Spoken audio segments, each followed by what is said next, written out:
বক্তব্য পরিষ্কার।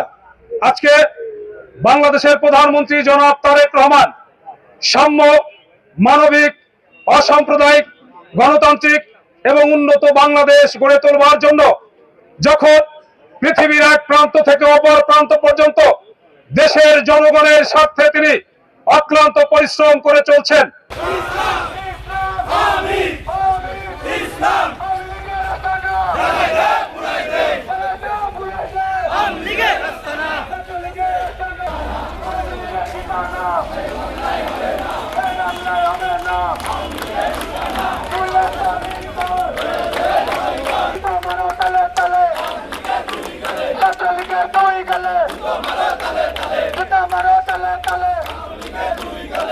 নিষিদ্ধ ঘোষিত আওয়ামী লীগ আজকে দেশের শান্তি শৃঙ্খলা উন্নয়নকে প্রতিবন্ধকতা সৃষ্টি করবার জন্য গভীর ষড়যন্ত্রে লিপ্ত হয়েছে।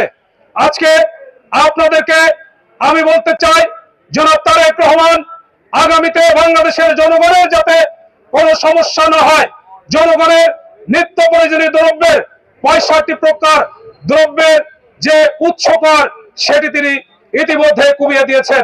জনাব তারেক রহমান আগামী 1 বছরের মধ্যে, অর্থ বছরে 40 লক্ষ নারীদের কাছে ফ্যামিলি কার্ড পৌঁছে দেবেন।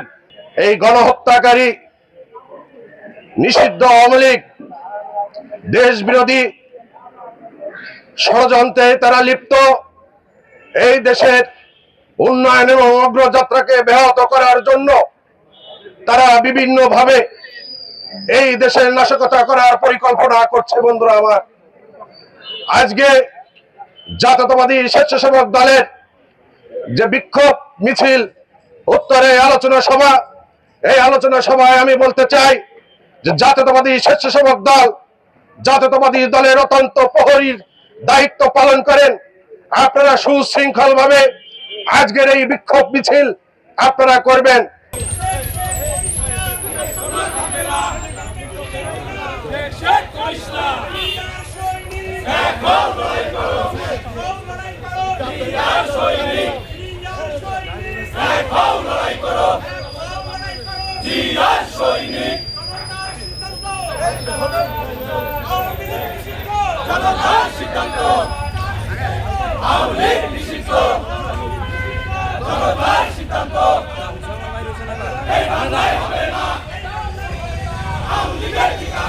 আর আপনারা সজাগ দৃষ্টি রাখবেন, এই দেশ বিরোধী গণহত্যাকারী নিষিদ্ধ আওয়ামী লীগ যাতে কোনো অবস্থাতেই এই দেশের অগ্রযাত্রাকে থমকে দিতে না পারে, এই দেশের কোনো নাশকতা তারা যেন না করতে পারে, শান্তিপ্রিয় অভয়নগরবাসীকে যাতে কোনো অবস্থাতেই অশান্ত নগরীতে তারা পরিণত না করতে পারে। বন্ধুরা আমার, আপনাদের সজাগ দৃষ্টি রাখতে হবে।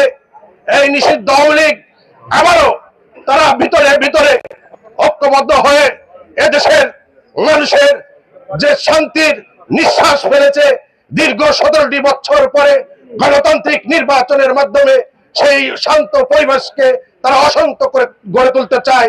এদেশে নাশকতা করে একটি নির্বাচিত সরকারের বিরুদ্ধে তারা ষড়যন্ত্র করতে চায়।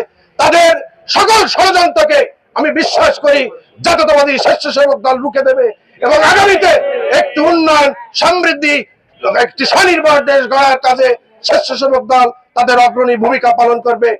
আপনি কি আপনার ঘর সাজাতে উন্নত মানের কাঠের ফার্নিচার খুঁজছেন? তাহলে এখনই চলে আসুন বিসমিল্লাহ ফার্নিচার অ্যান্ড ইয়াসিন টিম্বারে। এখানে উন্নত মানের কাঠ দিয়ে যাবতীয় ফার্নিচার তৈরি ও বিক্রয় করা হয়। শঙ্কর পাশা খেয়াঘাট সংলগ্ন অভয়নগর, যশোর।